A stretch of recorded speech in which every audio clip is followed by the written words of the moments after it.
Julius.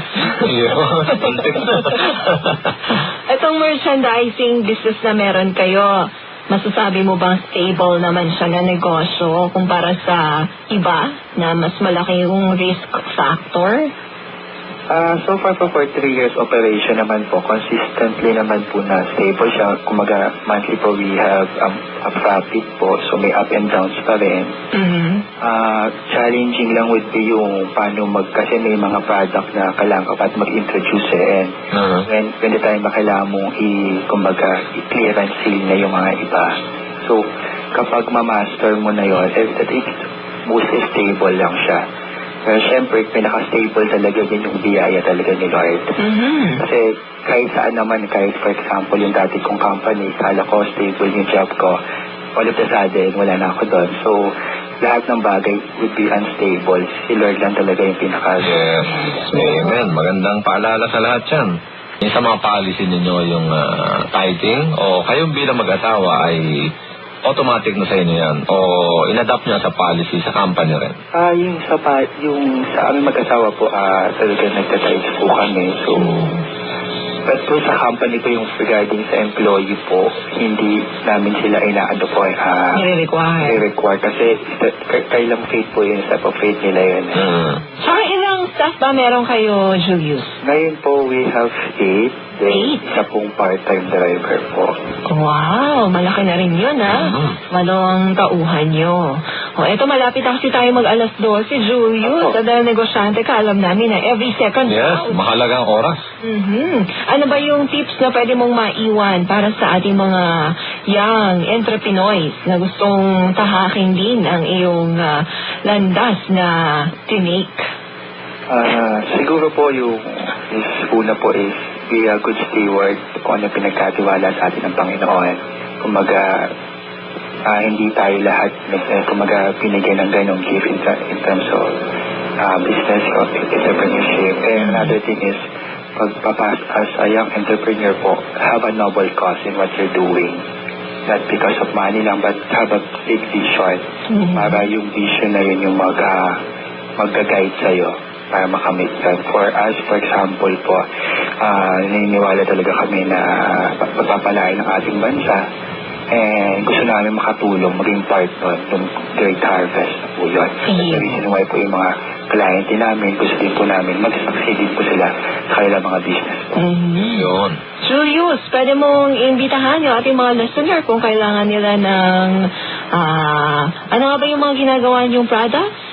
Mostly po, i-supply po mga heat press, photo papers. Ayun, mga personalized items. Paano ba nila makikita yung sample?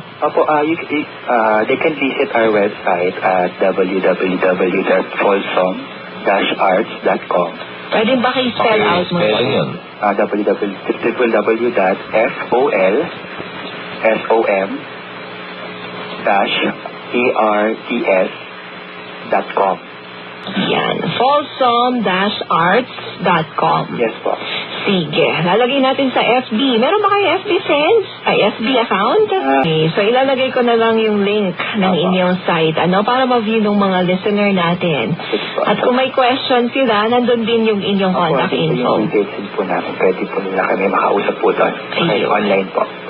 Yun. At kung meron kayong announcement na halimbawa kailangan mo ng additional na employees, i-fax mo lang dito sa 291-4982. Para makatulong naman kami sa inyo, Julius. Yes. Salamat po. Libre yan, public service ng FEBC Ministry. At tiyakin mo lang, maliwanag ang pangalan ng company, ang address, lalo na ang telephone number.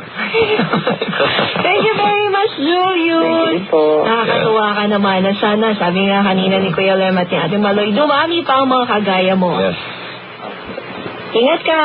Thank you po. Sige. Ay, baka meron ka pala gustong batiin muna. Gusto pong batiin po yung Rivera and Chico family po, si Honey Tintin, si Baby Nathan, si Ate Dayin, si Tito Ben, Auntie Dede, sila Terence, Kuya Francis, Judith Mitch. Tapos po yung buong staff po ng Folsom Arts. Tapos po buong Theater Arts Ministry po ng Church of God na rin yan. Yan. Thank you again, Julius. Salamat. Napaka-soft-spoken. Parang hindi marunong siyang magalit? Palagay ko lang matindi rin yan. Kasi suwabe lang siya. Ibig sabihin, kontrolado. Si Julius Oliver Rivera, ang ating nakapanayam. At yung kanilang business, kung gusto nyong ma-check, kung gusto nyo ma-view yung iba-ibang mga produkto na kanilang ino-offer, visitahin nyo lang ulit www.folsom, Folsom,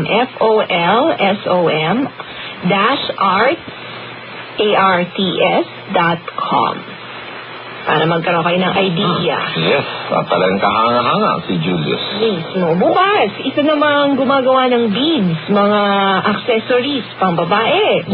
Yan, ating mga Oo, kapatid. dahil ngayon, lalaki negosyante. Bukas naman, Babae naman. yun. O, babalikan din natin yung iba niyo pang mga katanungan dyan. Meron raw humihingi ng number ng Open Minds. Ito po yung number nila. Pakisulat niyo po, 818-5606. 818-5606. Yan ang number ng Open Mind. Magbabalik din kami maya-maya para sa ating action line.